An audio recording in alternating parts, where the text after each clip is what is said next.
Welcome back to the Data Privacy Imperative Safeguarding Sensitive Data here on Federal News Radio 1500 AM. Our guests today are Andy Batten, the Director of the Office of Information Collection at the EPA, Richard Spires, former Department of Homeland Security CIO, Kimberly Williams, Chief Strategist for the Public Sector at Informatica, and Frank Konechny, the Chief Technology Officer in the Office of Information Dominance and CIO in the Office of the Secretary of the Air Force. I'm Tom Temin. And one of the biggest issues regarding threat protection and privacy and taking care of data, of course, is the insider threat, which is not something that was happening just this year or last year, but goes way back since there was data.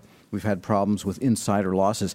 So let's talk about first the best practices for control of access and also for control of unintentional losses, which well-meaning people can do at any level in an organization. We'll talk about the more nefarious later on.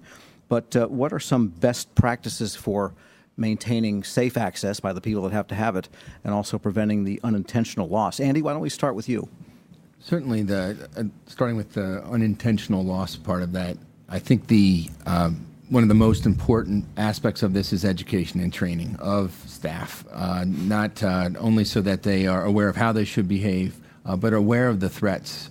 I think it's been to our benefit that we see more phone calls inside asking for clarification on security policies. It's a good sign, not necessarily a bad sign, that there's more traffic and more phone calls. They're asking for clarification. They're asking about their own security of their own information.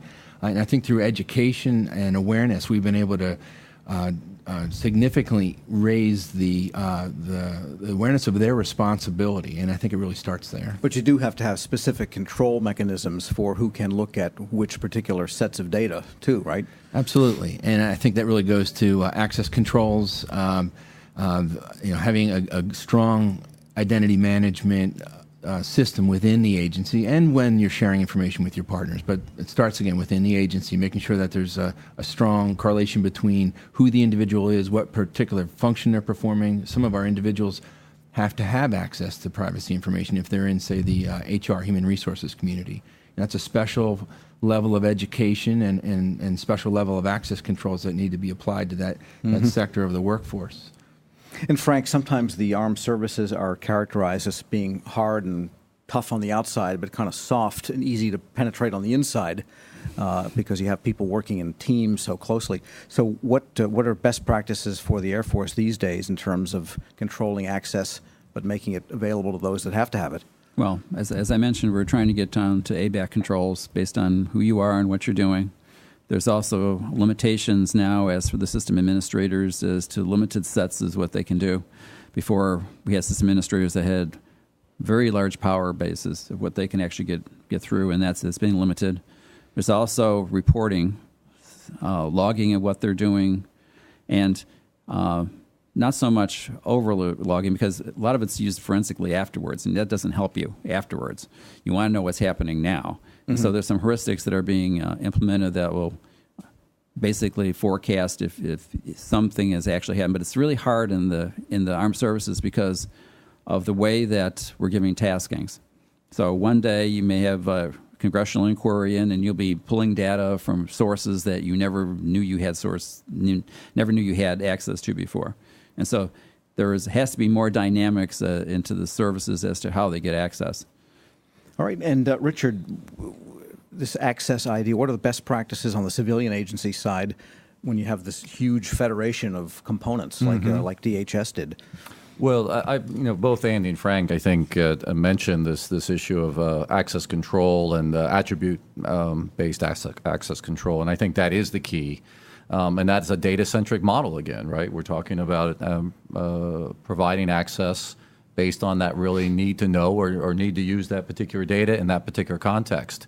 It's not easy to get to that at scale, but it is absolutely where we need to get as a government. Now, Kimberly, of course, vendors come into this because we now know that they house a lot of government data for whatever purposes, fulfilling contracts and being cloud providers and a host of other reasons. So, and often it's test data or developmental programs that are not quite deployed, variety of things. how do you control that from the vendor level to make sure you're closed with respect to the customer?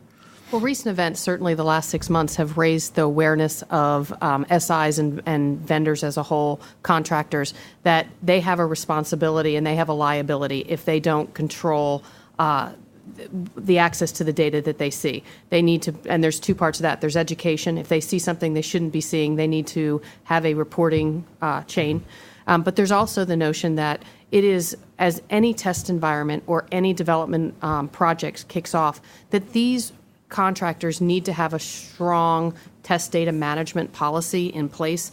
So, for example, they need to look at what data really needs to be brought down from production, who should be seeing it even within their own contractors as well as who they're working with. And they need to be able to figure out what works and what doesn't work. So we use kind of the term test data management to describe that. And it's really about, again, who should have access to it. Should that data be masked before it's ever presented to a contractor? So, for example, when you bring a data back from production, does it need to be a full copy of the production database, or can you subset that data so that you're not seeing perhaps the most sensitive data? You're seeing some portion of that data, but you're not seeing all of the data.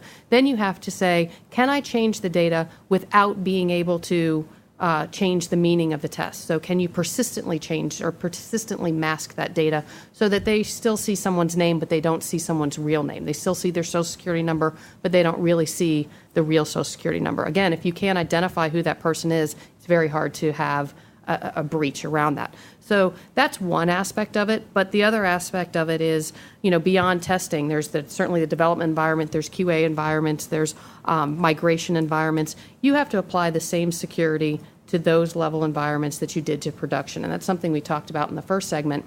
It's not really where the data is housed, it's the fact that you need to secure it across your environment. Okay, so that deals with some of the possible inadvertent leaks or mistakes by people that you trust. But what about people you trust that are deliberately trying to harm the organization? We've seen some pretty bad examples of that in recent years. Andy, what do you do beyond the access controls and education you have for the good folks to prevent the occasional bad apple?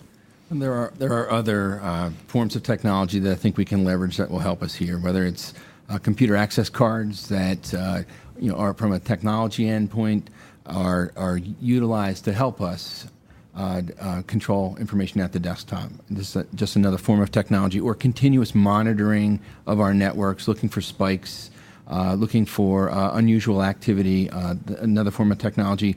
And then data loss prevention tools. So making sure that if information does exfiltrate, we have a good idea and we stop it before it happens. So for instance, software that may be looking for the exfiltration of a pattern on Social Security numbers or something like that. Those are the kinds of controls that we will be looking at and we probably need to be incorporating more of. And so that would be something you'd need an alert in real time to somebody before the. Absolutely, I think having certainly in the data loss prevention tools, stopping it before it leaves, but also when there is an incident, reconstructing what happened and understanding what information may have been lost is important to the learning process and better utilization of those tools over time. So you have to have tools then, Frank, that both tell you what's going on when it's happening and also that lets you have those lessons learned to find out after the fact, when you do the debrief, what happened. Right. And that's sometimes hard because the bad guys aren't quite obvious in what they're doing. And so there's various exfiltration methods that are being utilized that take data at the odd times so you never see a spike. As Andy said, you never see anything. You just see data flowing out.